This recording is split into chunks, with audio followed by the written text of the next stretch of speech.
Magandang araw mga kakutsero.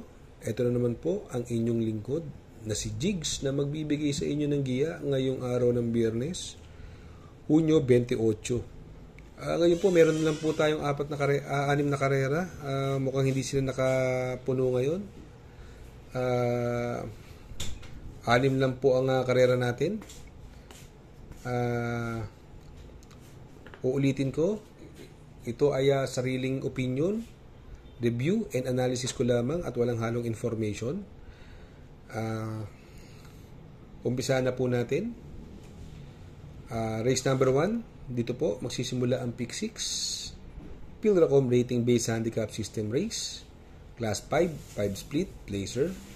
Distance is 1200 meters. May 6 na kabayong tatakbo. Itong grupo na to masyadong mataas yung malaki na yung binagsakan ni You Never Know, nasakay na ni Claro Espare. Sa tingin ko, kahit maigsi ang karera, 1200 meters, kayang-kaya na niya rumimati rito. At medyo sobrang baba na sa laban nito, You Never Know. Although, siguro, pwedeng may tsamba dyan, yung Honey Rider at si Ariana. Pero ako, sosolohin ko na po yan, yung numero 1, You Never Know. Kaya dito sa race number 1, solo ko na po yan, numero 1, You Never Know. Race number 2, dito po, magsisimula ang pick 5. Pilracom rating based handicap system race. Class 5, 6 to 10 split. 1200 meters is the journey. May 7 kabayong tatakbo. Dito sa karerang ito, tingin ko anybody's race. Although si Beshot, tulad na sinabi ko, nakaraan, alamin yung balita kung labas o hindi. Dahil kung sa tingin ko, kung labas to, siya ang horse to beat dito, si Beshot, na sakay ni Ken Malapira, baka bigyan ng panalo. Kung sakali naman na hindi maganda ang balita, pwede yung magiging anybody's race to. Yan, may mga panalo, yung Dynamic Dyna, Rain Go Away, ang baba, kaya alam, maiksi ang karera. Double Strike.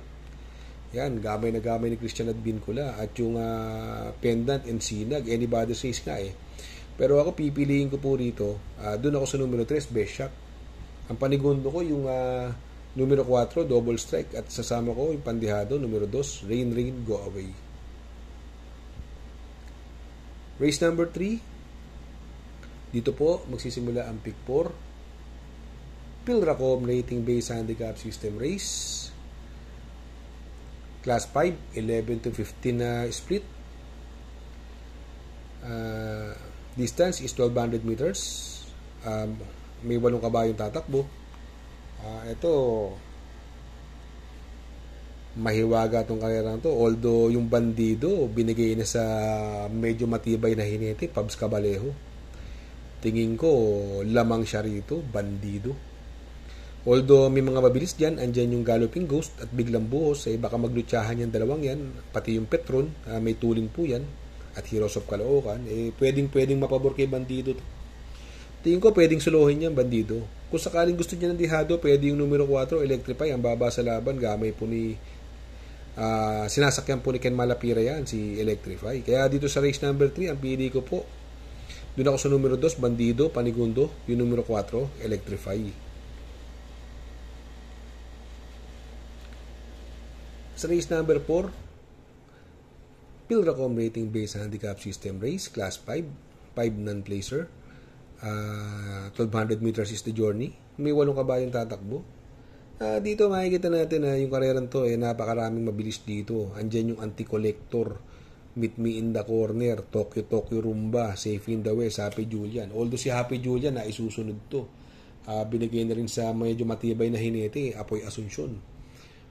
From Ison Bautista. Siyempre, dito tayo kay Apoy. Pwede maglutsahan si Anti-Collector, Meet Me in the Corner, Tokyo Rumba at Safe in the West.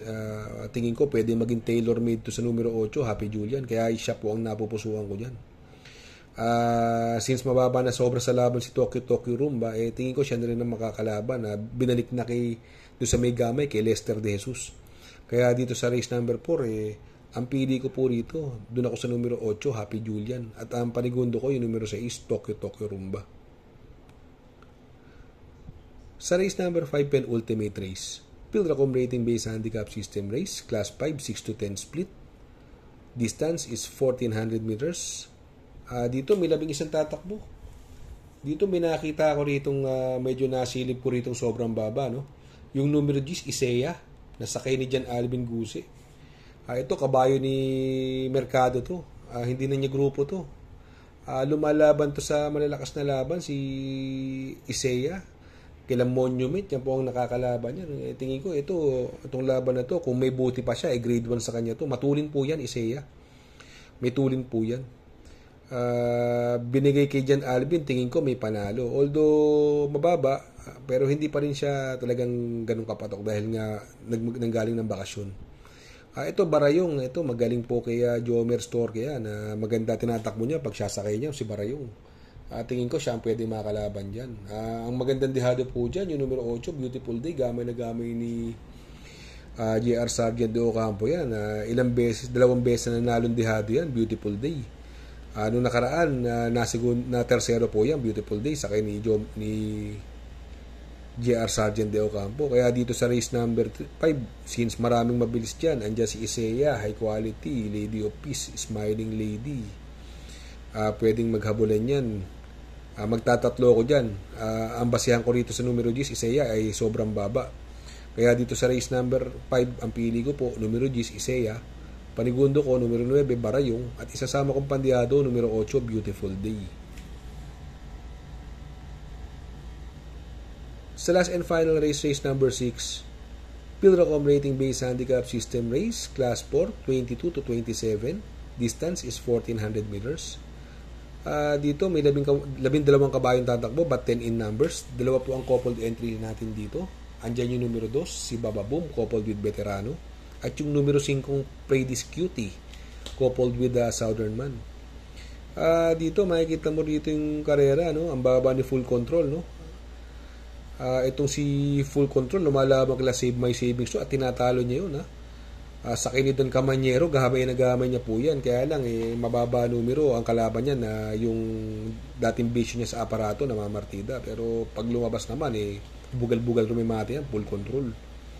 Ang tingin kong pwedeng mauuna rito, yung Southern Man, napupunto po yan. Si Southern Man, Runway 10. Yan po ang pwedeng maghabulan dyan. Pero si Runway 10 ng karera, nasigundo po yan kay Front Runner. Medyo by the traso lang at medyo hindi naman nakotso pero natalo siya ron ng medyo hindi naman masyadong malayong nanalo si Front Runner dahil napupunto si Front Runner nun. Ito si Ruby Bell, si Papa Omamaw tinalo niyan, although tumakbo yan ng malaking karera nakaraan kila Steel Samho. Si Ruby Bell sakay pa rin ni Uno Hernandez yun nga, tinalo niya si Papa Omamaw, sinundan lang niya yun. Kaya dito sa kayaran to, since matagal din nagbakasyon yung numero 2, Full Control, magpo-protection ako.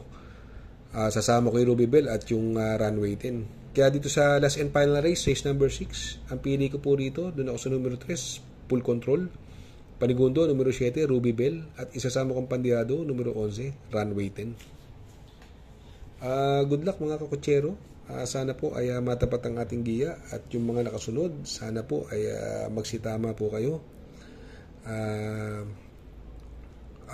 Pag nadaan po kayo sa tindahan ng pinsan ko, sa Pipay Salo-Halo, sana po ay mabisita nyo. Dyan lang po located dyan sa may Herrera Street, corner Oroqueta Street, malapit sa SM San Lazaro.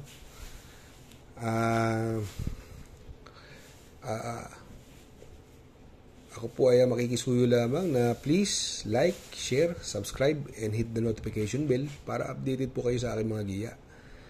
Good luck po and happy racing.